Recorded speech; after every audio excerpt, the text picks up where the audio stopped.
One morning, you step outside and notice something that was not there yesterday. A pale scrape along a young leaf, a silver line across the rim of a pot, a web stretched exactly where your face was planning to go. Nothing is moving now. The sun is up, the birds are loud again, the yard looks ordinary, as if it has been innocent all along, but the evidence says otherwise. Something happened here while you were asleep. That is the part of a yard most people miss. We treat the garden like it has office hours. Bees in the afternoon, butterflies in the sun, birds in the shrubs, and then everything closes at dusk. But after dark, the yard does not close. It becomes harder to read. The actors get smaller, the paths get lower, the clues show up later. A flower is visited without a bee in sight. A leaf is chewed after the air turns damp. A beetle crosses the mulch like it knows exactly where it is going. A porch light pulls the night into one bright, confused circle. So tonight, do not think of the yard as empty. Think of it as a place that leaves notes for the morning. And the first note may be waiting on a flower. During the day, pollination looks like a bee story. Bees and butterflies are easy to notice. They land in the open. They make the garden look busy and productive. When they disappear at dusk, it is tempting to think the flowers are finished for the day. But some flowers are built for a different audience. At night, pale petals can stand out in low light. Strong scent can travel when the air is cooler and calmer. A flower that looked quiet near the fence in daylight may become a signal after sunset. Not for bees. For moths, some moths move from bloom to bloom in the dark, carrying pollen as they feed. The whole thing can happen while the house lights are on, the curtains are closed, and everyone inside is pretending they are absolutely going to bed early this time. That is one of the first surprises of a night garden. Not everything happening after dark is damage. Some of it is work. Quiet work. Useful work. The kind that leaves almost no trace unless you know what to look for. Now move lower. Down to the leaves closest to the soil. The pot rims. The mulch. The shaded corner that stays damp longer than everywhere else. This is where morning damage can become more specific. You see ragged holes in a young leaf. You look around and find no caterpillar, no beetle, no obvious culprit. It feels as if the damage appeared from nowhere. But the missing clue may not be the animal. It may be the hour. Slugs and snails often feed when conditions are cool and wet, especially at night. During the day, they may hide under boards, pots, fallen leaves, or mulch. That is why you may find the signature before you find the suspect. A glossy path, a silver trail, a chewed edge on a low, tender leaf. That does not mean every hole belongs to a slug. Caterpillars, beetles, earwigs, and other animals can also chew leaves. The point is not to guess faster, it is to guess better. If the damage appears overnight and the area is damp and sheltered, night feeders move higher on the list. The question changes from "what ate this" to "when was this eaten?" That one change can save you from blaming the wrong creature.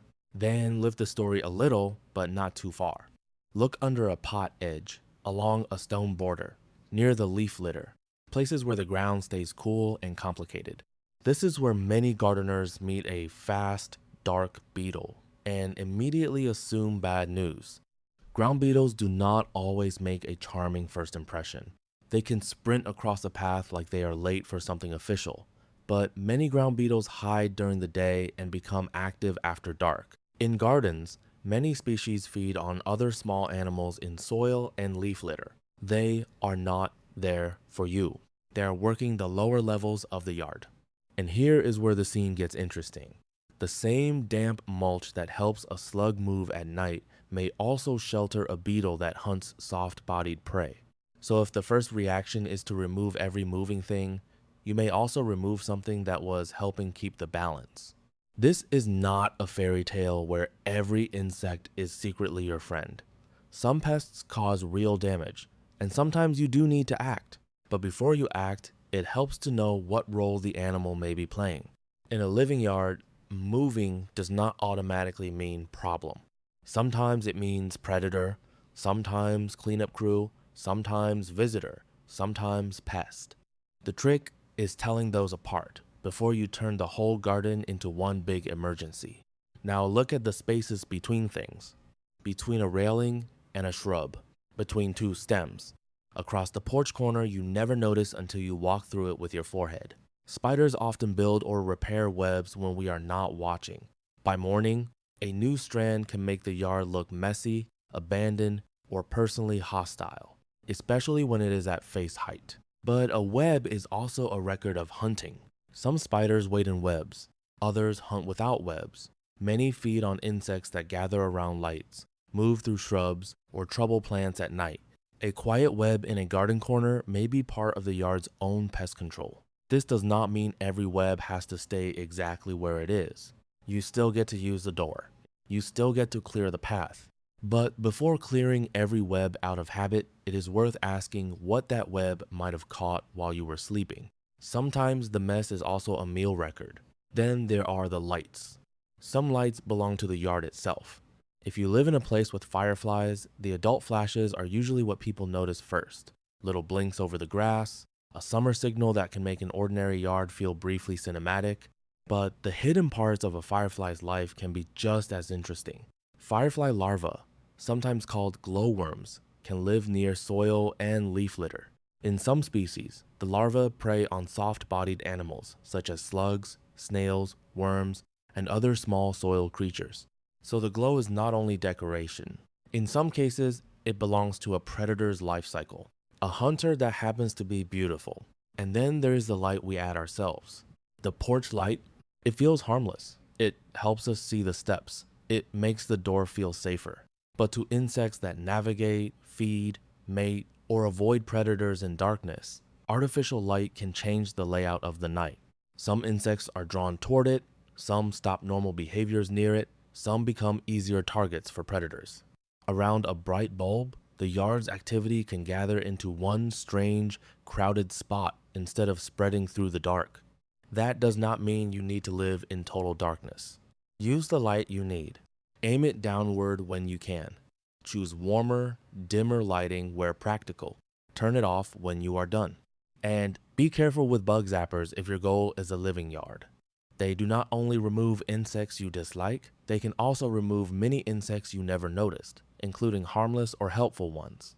By morning, the yard has gone quiet again. But if you know how to read it, the evidence is still there. Start with timing. Did the damage appear overnight, or has it been building slowly for days? Then moisture. Is the clue near damp soil, mulch, a hose drip, a pot, or a shaded edge? Then height. Is the evidence on low leaves, high leaves, soil, walls, webs, or flowers? Then repetition. Do you keep seeing the same trail, the same bite pattern, the same web location, or the same gathering around the same light? Those clues will not identify every creature perfectly. A yard is not a crime show with a neat reveal at the end. But they can slow down the wrong reaction. Check after dark with a flashlight before spraying the whole plant. Look under the pot before blaming the leaf. Notice whether the beetle is hunting or feeding. Ask whether the porch light actually needs to stay on until morning. If a pest problem is serious, identify it first and follow local guidance or product labels carefully. You can protect ceilings. You can clear a doorway. You can manage real damage when it is actually happening. The point is not to leave everything untouched. The point is to look before you erase the evidence. So tonight, if you have a safe place to stand, try a small experiment. Turn off the extra lights for a minute. Wait for your eyes to adjust. Sweep a flashlight slowly across the low leaves, the pot rims, the soil, the web corners, and the flowers that seem quiet during the day. You may not see everything. You probably will not. But you may see enough to change the way the yard feels. The garden outside your door is not just a daytime place with a dark pause in the middle. It has secret hours. And by sunrise, if you pay attention, those hours leave handwriting behind.